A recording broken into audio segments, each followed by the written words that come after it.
Hello, c'est Lorraine. Bienvenue dans Storytaf, le podcast qui dit les termes sur le monde du travail.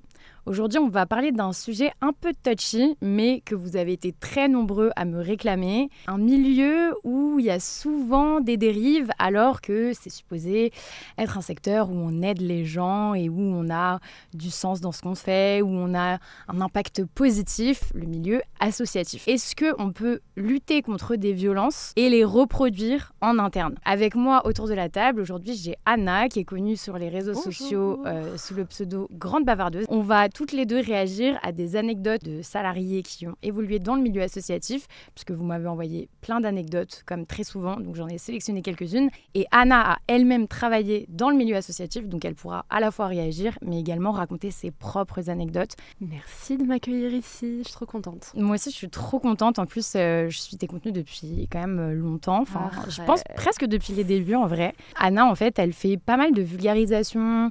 J'ai l'impression que ton contenu, c'est presque journalistique, en vrai, mais t'es pas neutre. Donc, c'est ça que j'aime, parce que moi non plus.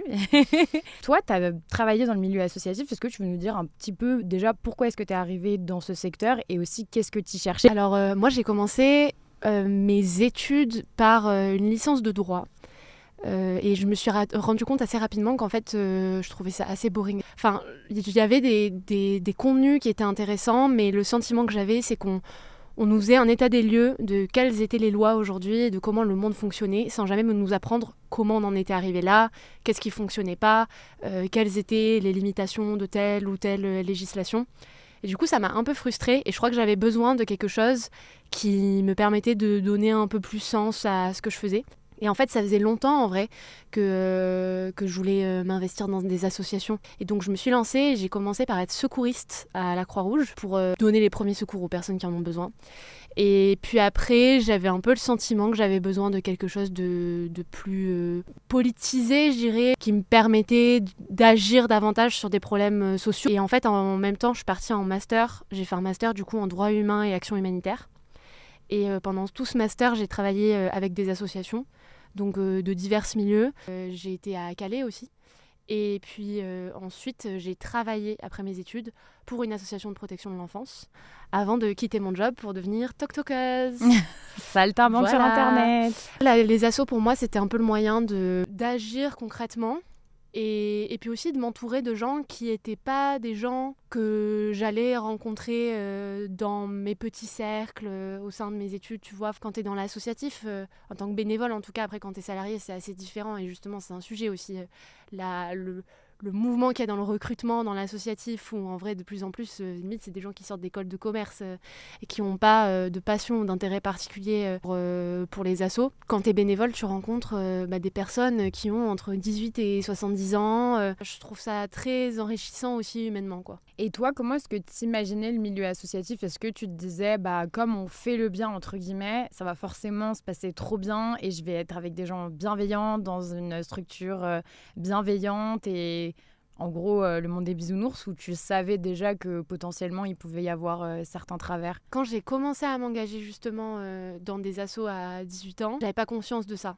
Je sais pas, après peut-être que j'étais très naïve aussi. J'étais encore un peu dans cette idée de monde de bisounours, où je me disais, tu peux pas participer à une distribution alimentaire et avoir des préjugés racistes sur certaines des personnes qui viennent te demander de la nourriture, tu vois. Et en fait, tu discutes avec les gens et tu te rends compte que si.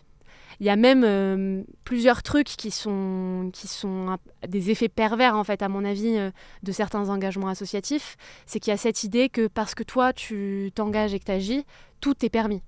Et donc, en fait, par exemple, les clichés, les stéréotypes que tu pourrais avoir vis-à-vis des communautés ou des personnes avec qui tu es amené à travailler, si c'est toi qui les perpétues, c'est OK, parce que toi, tu les as fréquentés. Du coup, bon, tu sais que c'est vrai. Alors qu'en réalité, non, c'est toujours ton regard que tu transposes. Et puis il y a aussi un truc qui est très propre à l'engagement.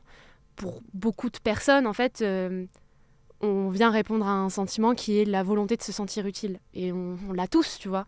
Mais du coup, dès que certaines personnes finissent par se sentir utiles, ça touche à ce qui est leur ego, en fait.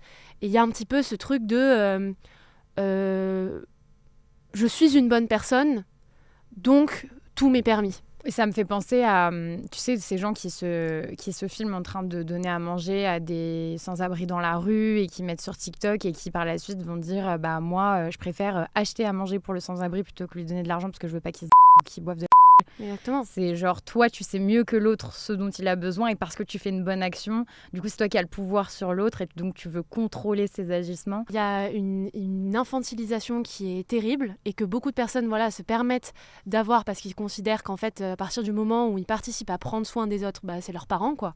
Et ils peuvent tout se permettre.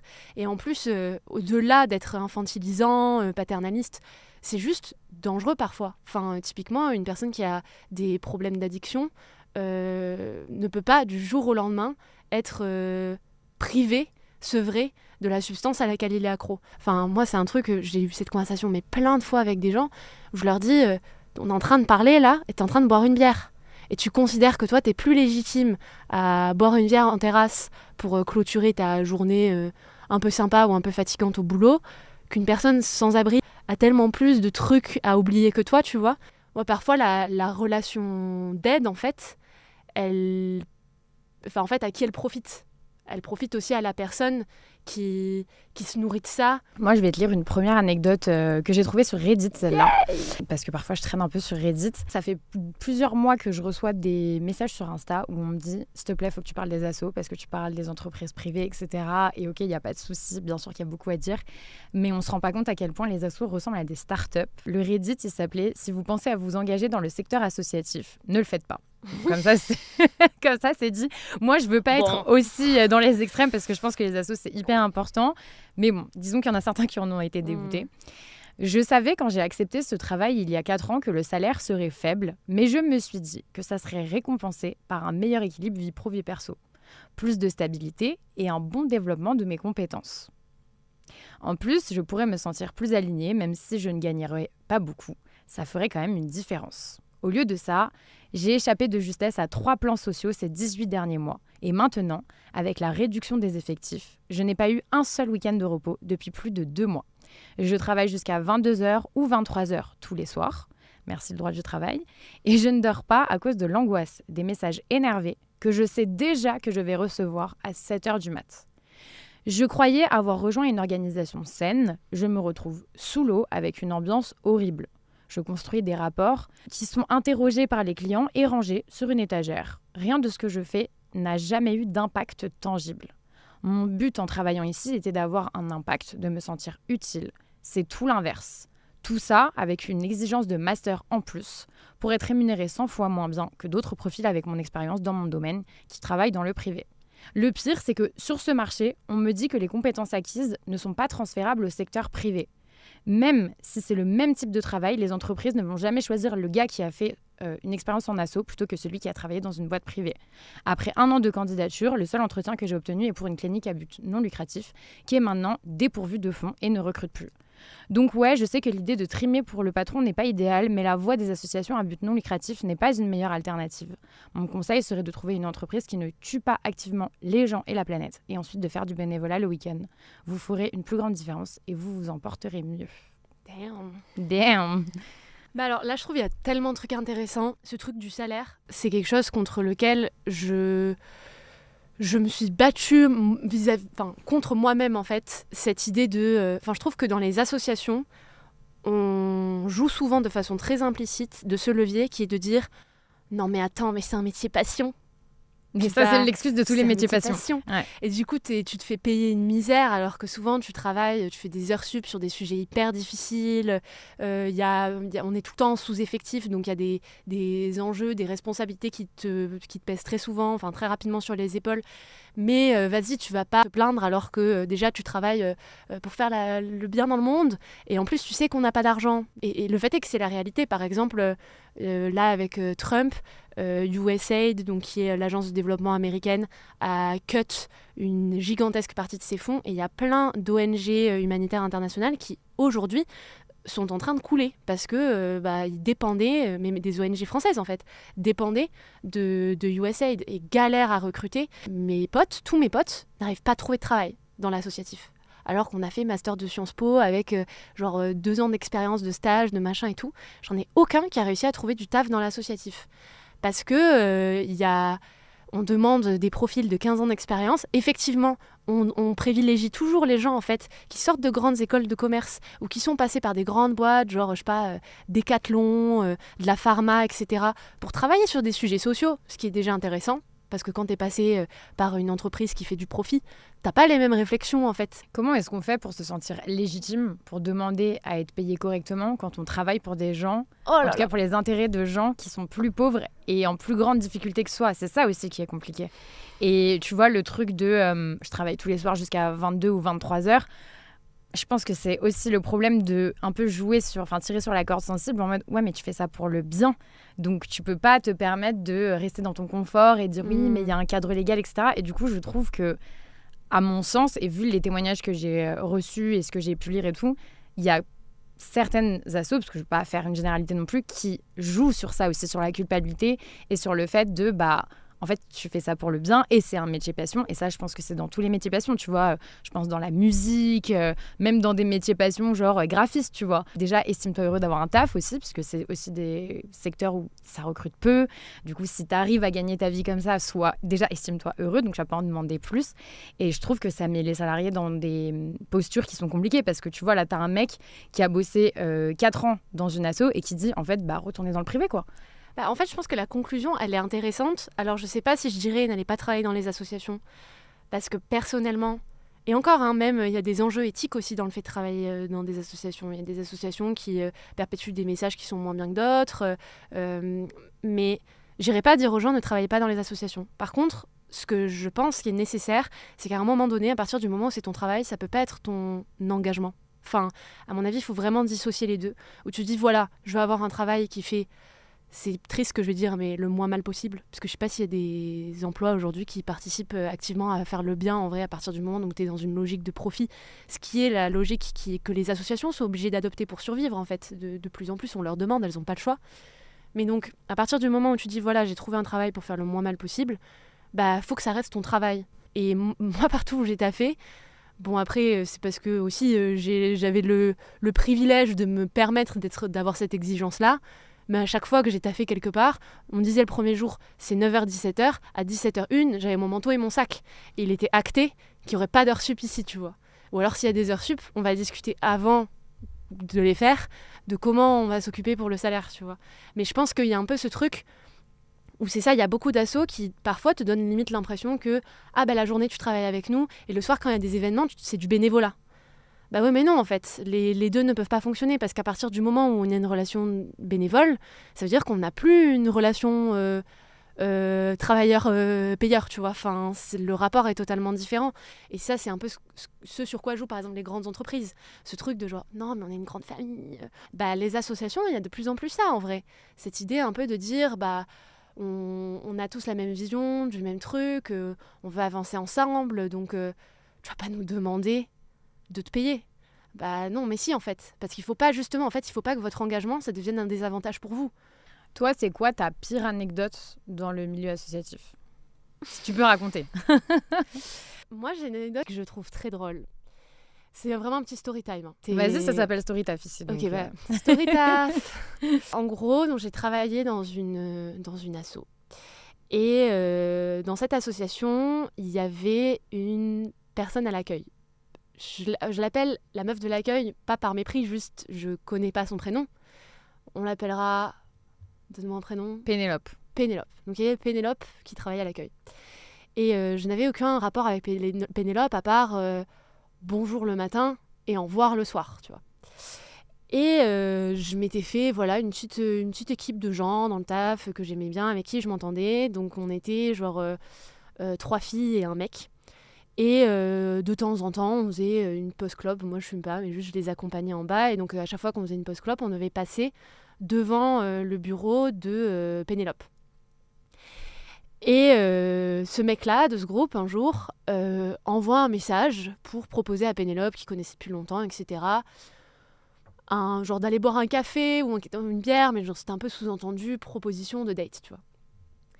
Et Pénélope refuse.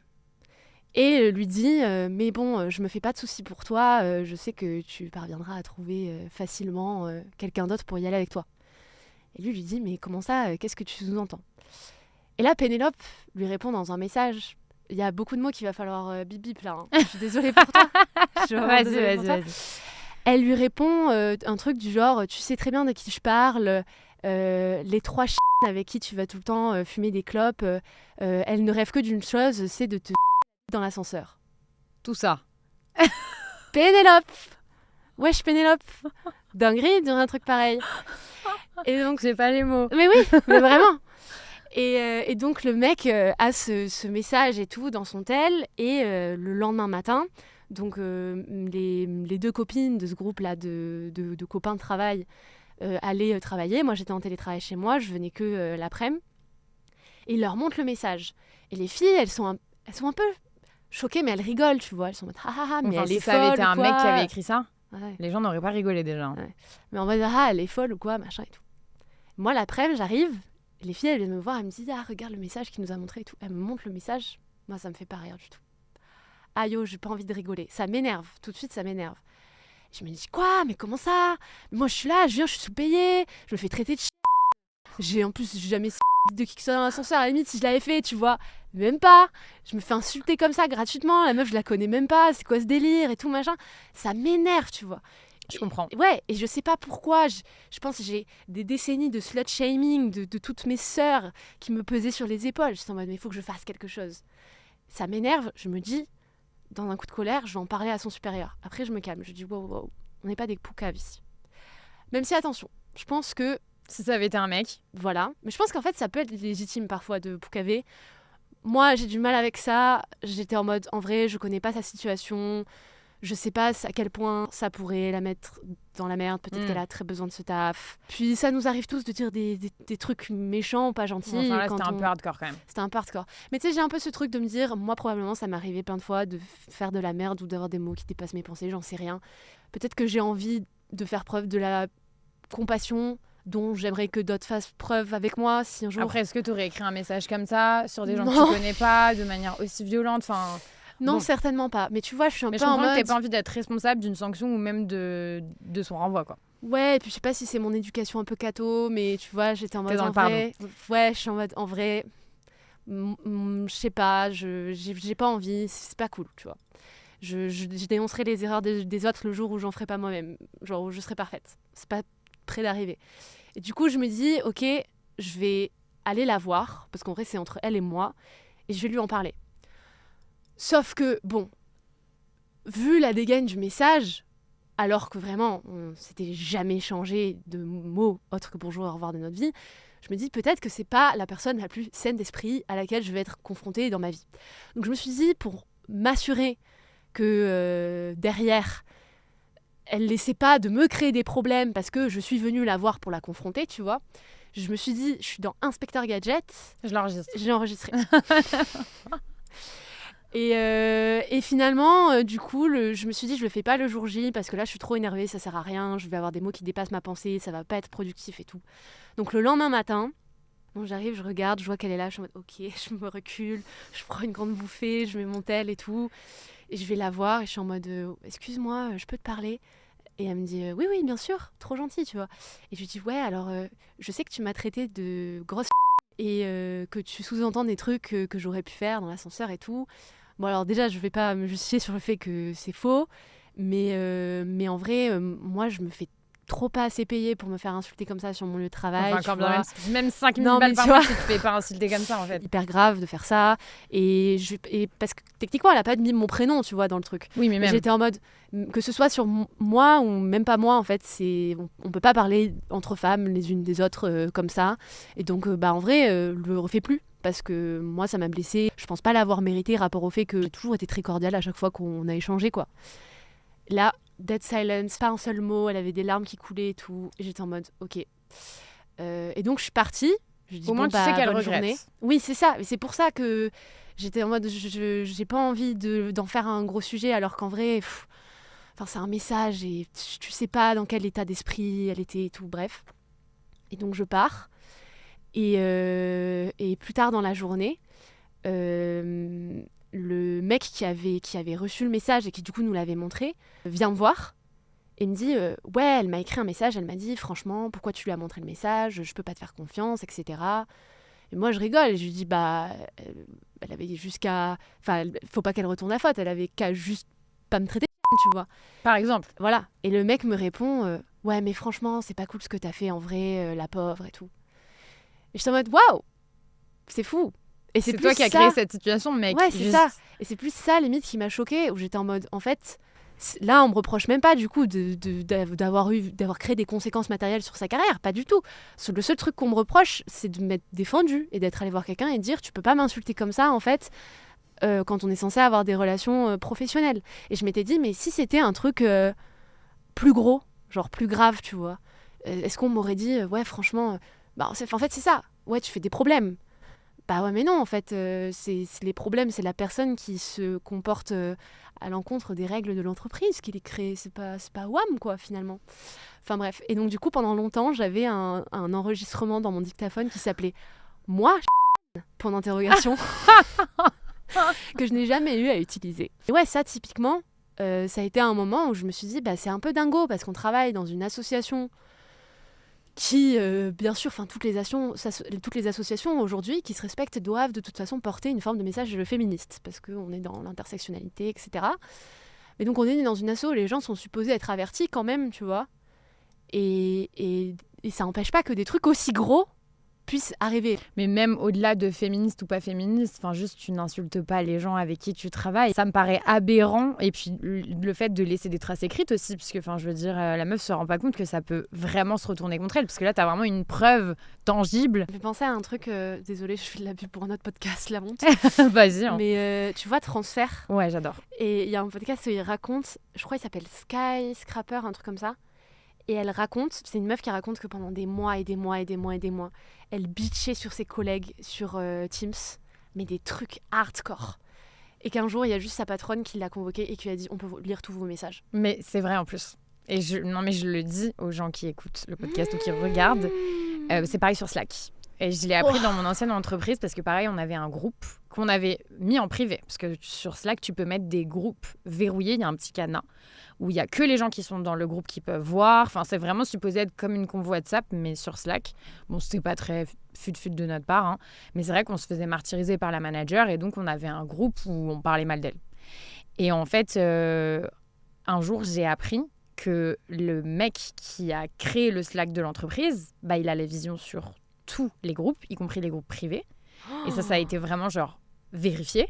Et que si il veut, il lit toutes nos conves et il les fait remonter à la direction ou au manager et tout, tu vois. Mais le droit du travail dans tout ça. Ouais, mais bon, comme c'est lui qui est derrière la structure même, du coup, il a accès à tout. Alors oui, sur le principe, t'es pas supposé aller fouiller dans les conversations, mais comme c'est un outil professionnel, c'est pas privé en fait. C'est professionnel. Ouais, c'est vrai. Ouais. C'est pas tes conversations privées. Donc vraiment, insultez vos managers en privé sur des vrais canaux privés. Et quand tu parlais tout à l'heure de bosser en asso, ça a un impact sur la santé mentale et physique. C'est vrai que je trouve qu'on ne prend pas suffisamment en compte. C'est que déjà, tu donnes de ta personne, tu donnes de ton temps, etc. Bon, certes, t'es rémunéré, mais déjà à hauteur de combien ? Mais en plus de ça, tu donnes de ton énergie et potentiellement, ça abîme. Est-ce que tu peux un petit peu détailler ? Le truc dont on parle le plus souvent, et je sais jamais comment on le prononce, c'est le traumatisme vicarien. Choisissez celui que vous préférez. Et c'est ce traumatisme que tu vis en fait un peu, je sais pas si on peut dire par procuration, mais en fait quelqu'un te le raconte, ou alors t'es tellement plongé là-dedans. Moi, c'est un truc que j'ai eu bien hardcore. Je travaille dans une association de protection de l'enfance sur les sujets de violences sexuelles. Donc, en fait, on passait notre journée à lire des procès-verbaux d'enfants qui racontent les actes, incestueux dont ils ont été victimes avec leurs mots d'enfant. Le truc le plus sordide. Le plus moche qui puisse exister, ouais, je pense. Voilà, qui peut exister. Et en fait, je sais pas pourquoi, mais moi, j'étais convaincue que ça allait pas me traumatiser, que j'allais réussir vraiment à diviser en fait à partir du moment où moi là ça va, tu vois, j'étais en mode ça me concerne pas, c'est pas ma personne, donc j'ai pas de raison en fait, ce serait presque même ridicule d'être triste et d'être angoissée à cause d'un truc que j'ai pas vécu moi, tu vois. Ouais, mais t'es humaine, donc t'es empathique. Et en fait, je me suis rendu compte qu'après avoir lu tous ces trucs vraiment horribles et toutes nos conversations parlaient de ça, et puis il y a aussi un truc spécifique quand tu travailles sur les sujets de protection de l'enfance ou de violences sexuelles, c'est qu'en fait, par définition, quand tu parles de ton travail avec les autres, ça ouvre très, très souvent la parole. Parce que les gens sont en mode « Ah, elle est particulièrement sensible à ces sujets » ou alors tout simplement « Ah, personne ne m'en parle jamais ». Et donc en fait, tu commences à recevoir des témoignages de proches, de gens que tu connais. De manière non sollicitée, j'imagine. Ouais, et puis aussi, ça te heurte différemment quand c'est tes potes, quand c'est des membres de ta propre famille parfois. Et donc ça crée une dimension tout de suite beaucoup plus personnelle. Et aussi quand c'est des sujets liés aux violences sexuelles et que t'es une femme, forcément, c'est très concret. Et en fait, je me rendais compte que j'avais un peu des pensées intrusives, ou genre des trucs hyper violents que j'avais lus, ou des moments de gêne forte que j'avais pu ressentir, allaient me revenir à l'esprit. Et une fois que c'était là, j'arrivais pas à ne pas penser à ça. Et en fait, ça me bouffait, c'était horrible, même ça avait un impact sur mon intimité, en fait. Bah ouais, j'imagine. Et c'était hyper compliqué. Et il y avait aussi un peu ce truc de... et c'est ça qui est le pire, c'est que tu te sens illégitime à te sentir mal, parce que tu te dis... J'ai le syndrome du personnage principal ou quoi? Genre, c'est même pas mon problème à moi, tu vois. Et en fait, j'ai fini par aller consulter une psy, qui était horrible. Vraiment, elle a encore plus... enfoncer le truc, tu vois. Mais j'ai fini par aller voir un psy parce que j'étais en mode, en vrai, je peux pas me laisser bouffer par ça. Et dans ces c'est pour ça aussi, je pense que dans les milieux associatifs, parfois, on a du mal à communiquer parce qu'en fait, tu vois, dans cette association-là, où on était, je sais pas combien de salariés on était, je dis n'importe quoi, une quinzaine. On était une quinzaine à tous travailler sur ces sujets-là. En fait, inévitablement, quand toute ta journée, tu la passes sur des trucs aussi compliqués, et qu'en plus, parfois, tu as des responsabilités, on avait plein de problèmes, genre quand tu allumais la théière et le micro-ondes en même temps, tu avais tous les plombs de l'immeuble qui sautaient, parce que l'immeuble était hyper désuet, parce qu'on n'avait pas d'argent pour le loyer et tout, c'était hyper compliqué. Forcément, les gens, ils se crient dessus, en fait, et ils ont du mal, et ils n'arrivent pas à communiquer, et en plus, on prend le temps pour solutionner les problèmes que quand c'est trop tard, parce qu'on est déjà sous l'eau, et qu'on se dit que, franchement, on a autre chose à faire, sauf que, du coup, quand c'est trop tard, en fait, une fois qu'on s'est craché les trucs à la gueule, on n'arrive pas à les effacer.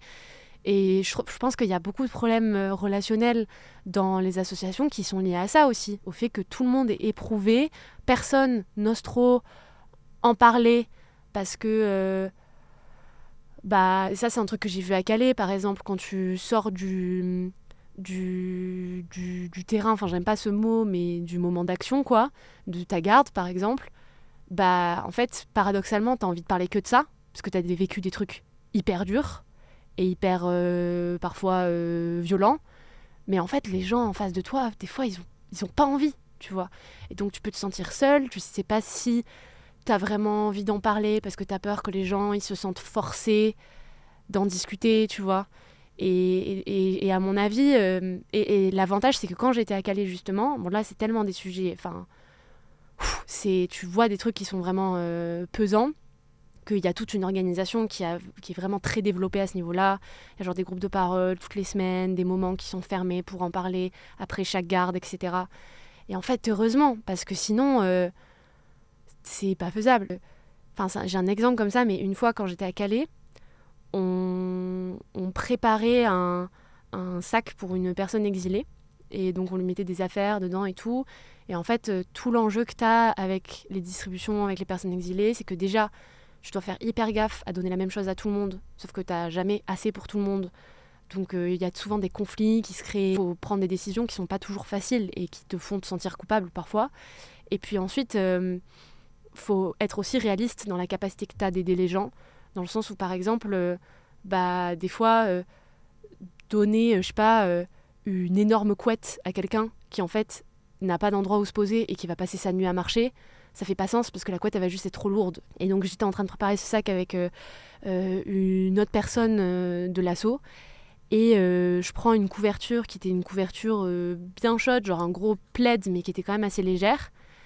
Et en fait, l'autre personne pète un câble et me crie dessus.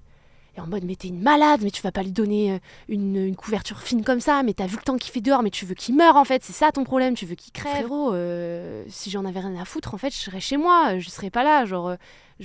Moi, déjà, si je fais une erreur, me parle pas comme ça, explique-moi, je peux pas le deviner.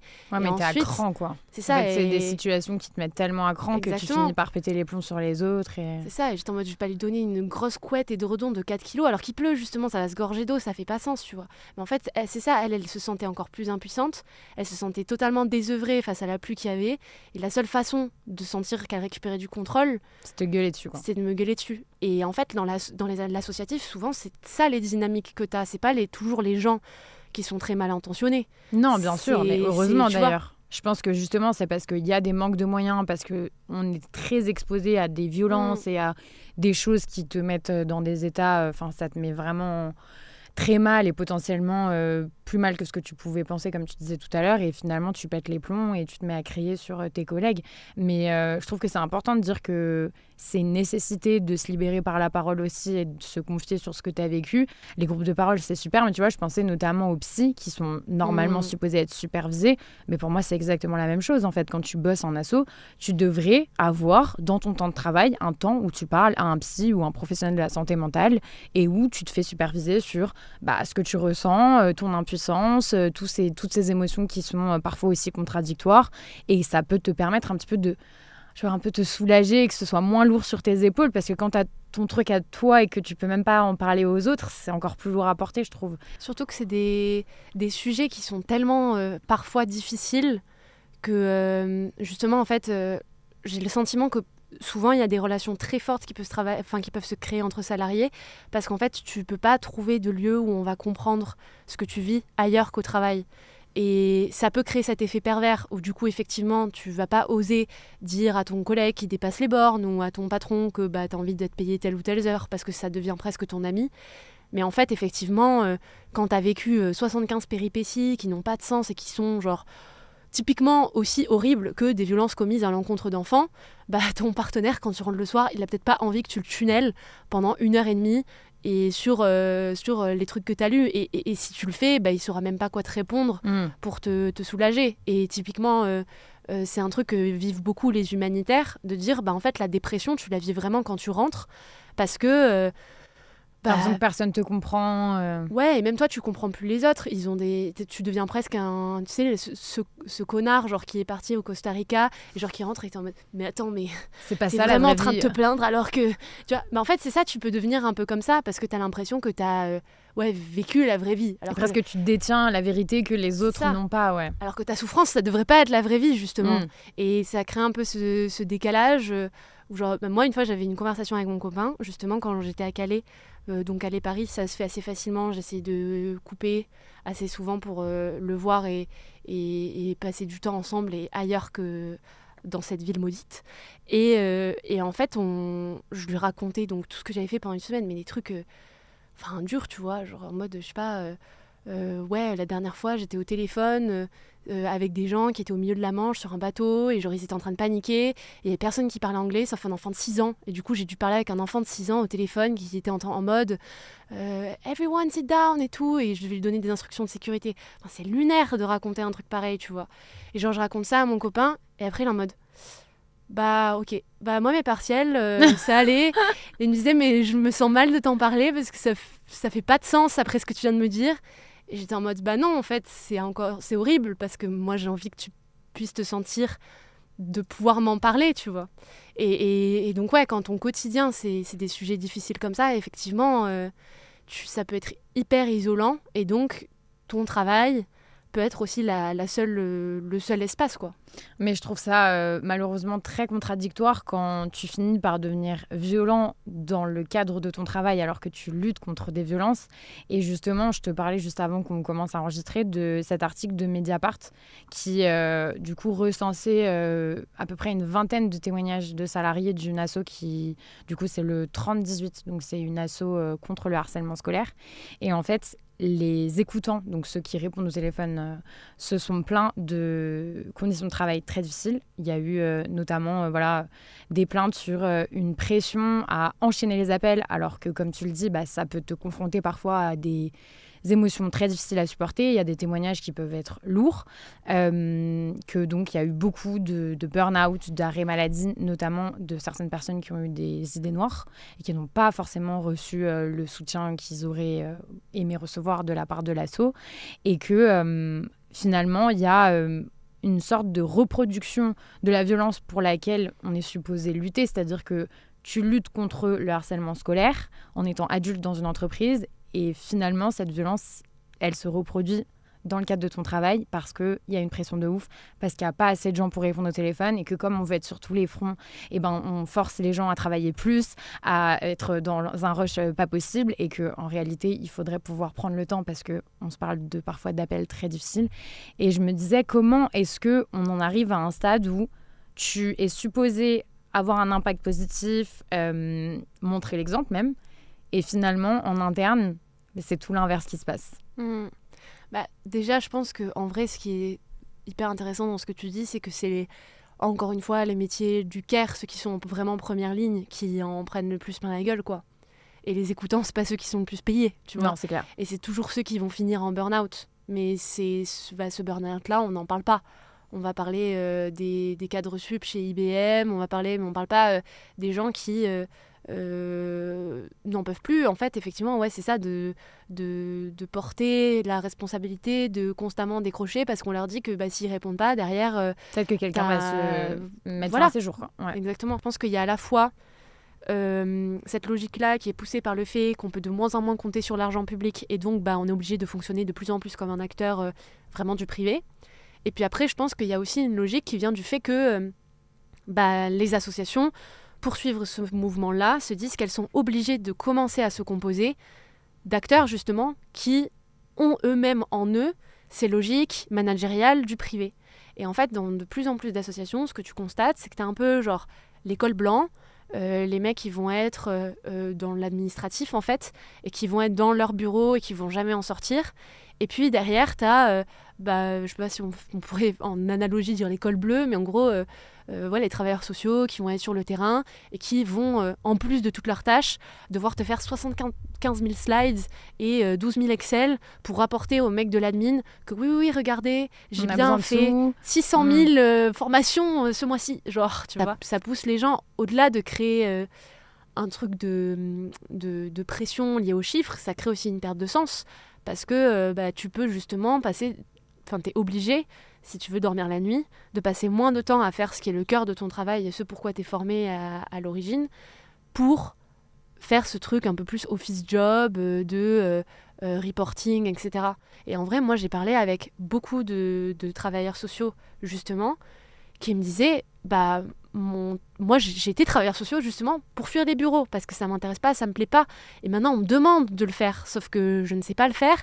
Ça me pèse sur le reste et c'est pas pour ça que j'ai été formée en fait. Je vais te lire un autre témoignage que j'ai reçu cette fois d'une abonnée. C'est pareil en termes de l'école blanc et tout, ça résonne bien avec ce que tu viens de raconter. Bonjour Lorraine, je bosse dans une énorme asso, environ 15 000 salariés, depuis 3 ans maintenant.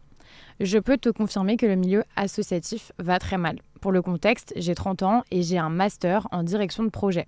C'est ce que tu disais un peu, genre prennent des gens d'école de commerce pour venir bosser dans des assos. Salaire très bas, j'ai été embauchée avec un salaire net de 1 500 € par mois.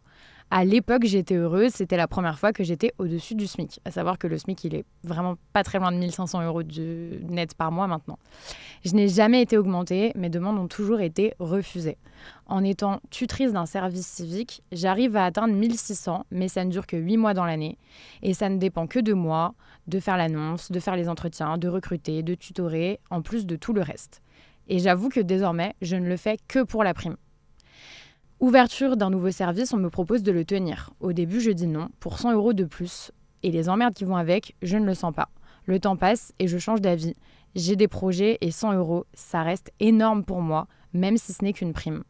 Ça fait 1 an que le service a ouvert et je suis seule au monde. Je dois tout créer, tout mettre en place et on me demande déjà de rendre des comptes. Les fameuses slides. Le deal était clair, je passe à 80% sur cette nouvelle mission et je reste à 20% sur mon ancienne mission et ils embauchent quelqu'un pour remplacer sur ce que je faisais avant. À l'heure actuelle, je n'ai jamais été remplacée. J'ai donc continuer à faire mon nouveau poste et mon ancien poste pour le même salaire. On nous répète à longueur de temps qu'il faut ramener de l'argent. Mon asso possède un budget global proche du milliard. Le directeur général se fait 12 000 € par mois. De quoi péter un câble quand nous, les petits gens, on galère. J'ai une collègue, ça fait 23 ans qu'elle travaille là, et elle est moins bien payée que moi. En 3 ans, j'ai dû voir 3 fois mon N+2. Et quand mon N+1 était absent pendant presque 2 mois, on a appris que notre N+2 avait une prime de 700 € pour l'intérim, alors qu'on ne l'a jamais vu pendant cette période. Il y a un fossé énorme entre le siège et les régions. Moi, je bosse pour un département. Les décisions prises au niveau national ne correspondent en rien à la réalité de terrain et de nos territoires. On le dit, mais on ne nous écoute pas. Franchement, si c'est pas exactement le témoignage qui vient illustrer tout ce que tu viens de dire, c'est ouf en fait, ne serait-ce que la différence de salaire entre la personne qui est tout en haut de la pyramide et celle qui a vraiment les mains dans la merde. Et aussi entre le siège et les régions. Il y a un vrai truc aussi, dans le sens où souvent, les assos, elles peuvent avoir des locaux mais pourris en région, mais tant que le siège, il claque, et que c'est impressionnant quand on amène des gens faire des formations là, et ça, c'est en vrai, ça dit beaucoup. Puis les services civiques aussi, je trouve que c'est un sujet dans l'associatif. Pareil, je pense que je ferai un épisode sur ça parce que j'ai reçu beaucoup de messages sur les services civiques. Ah ouais, mais dans les assos, mais moi j'étais dans des assos où il y avait des pôles entiers qui n'étaient composés que de stagiaires et de services civiques. Et le pire, c'est qu'on exige d'eux la même chose que d'un salarié. Alors qu'à l'origine, c'est un truc qui a été conçu pour l'insertion. Pour être formé. Et je trouve qu'il y a de quoi te dégoûter du milieu. Quand tu lis des trucs comme ça, où tu vois qu'elle a une collègue qui est dans l'asso depuis 23 ans et qui est payée donc moins que 1 500 € net par mois. Non, mais c'est un délire. C'est un Je truc me de dis, fou. mais il y a de quoi ne plus du tout croire en ce genre de structure. C'est un manque de respect. Pour moi, c'est un non-sens, en fait. Et du coup, on peut pas valoriser, en fait, le fait de, justement, se sacrifier en partie dans une asso. Et en plus, c'est quoi ta contrepartie, en fait? À part le fait que tu te dis, bon, je suis fière de ce que je fais. Et encore, le témoignage avant, c'était quelqu'un qui disait, on regarde mes dossiers, on les range dans un placard. Et en fait, finalement, il n'y a pas d'impact réel. Donc, je trouve qu'il y a quelque chose... De toute façon, en France, globalement, tu vois, c'est pareil avec les infirmières. Il y a quelque chose à faire au niveau de redonner de l'attractivité à certains secteurs. Ouais, mais je pense qu'il y a justement aussi un truc vis-à-vis de ça. À mon avis, quand mes potes ont cherché ils cherchent encore du taf là, et qu'on a découvert en fait l'horreur que c'était le marché du travail actuellement. C'était déjà compliqué de trouver des stages et des alternances, mais on a fini par réussir, tu vois. Là, c'est vraiment difficile. Surtout cette période-là, ouais. Et ça crée un climat où effectivement, les recruteurs peuvent se permettre d'être de plus en plus exigeants, mais aussi de te donner l'impression que t'es constamment sur la sellette. Genre, ok, t'es payé 1 500, mais au moins t'es payé. Ouais, au moins t'as un job. Voilà, donc bon courage pour aller trouver mieux ailleurs, parce qu'en revanche, moi, le jour où tu dégages, il y en a je sais pas combien qui font la queue, tu vois. Ce serait quoi aujourd'hui ton conseil à quelqu'un qui a envie de se diriger vers le milieu associatif? Je pense se mettre des limites pour soi-même, distinguer son travail de son engagement personnel. Mais c'est pas parce qu'on travaille sur une cause qui nous semble louable que c'est plus du travail en vrai. Je sais pas comment dire ça, mais de prendre au sérieux parfois la normalité de son travail. C'est pas un travail normal d'être exposé à autant de souffrances ou de témoignages difficiles. Et à mon avis, faut se surveiller, quoi. Faut faire attention, pas traiter le problème trop tard, parce qu'après c'est difficile. Prêter attention aux signes et en parler, parce qu'en vrai ça peut avoir des impacts. J'ai parlé avec des travailleurs sociaux par exemple qui me disaient moi en vrai je veux trop avoir des enfants, mais je sais plus si je me sentirais capable d'en avoir parce que ça me fait tellement peur, tu vois. Et en vrai je pense que notre travail devrait pas autant impacter notre vie perso, aller jusque là. Et j'aimerais trop vous dire, barrez-vous si vous vous faites pas respecter. Ouais, mais dans la France de M le maudit, c'est compliqué en fait. Ça serait même presque hors sol de donner ce conseil-là. Complètement. Merci beaucoup d'avoir partagé tout ça avec nous, d'avoir partagé ton expérience, tes feedbacks et ta bienveillance aussi, parce que je trouve que tu as un discours quand même assez déculpabilisant pour toutes les personnes qui bossent en asso. Et tout en restant, t'as pas du tout stigmatisé le milieu, t'as pas essentialisé le monde associatif. J'espère en vrai, parce que c'est un peu le dernier monde du travail dans lequel on peut placer beaucoup de nos espoirs. Bon là, on a raconté que les histoires négatives, mais j'ai tellement de moments qui ont changé ma vie. C'était Storytaf, c'est dispo un lundi sur 2. J'espère que ça vous a plu, que vous avez appris des choses. Vous êtes de plus en plus nombreux en tout cas, donc merci pour ça. On n'hésite pas à s'abonner, à mettre 5 étoiles, à mettre un pouce vers le haut. Bref, vous connaissez, ça donne vraiment un coup de pouce. Je vous remercie en tout cas pour tous vos retours et je vous dis à très bientôt. Bisous!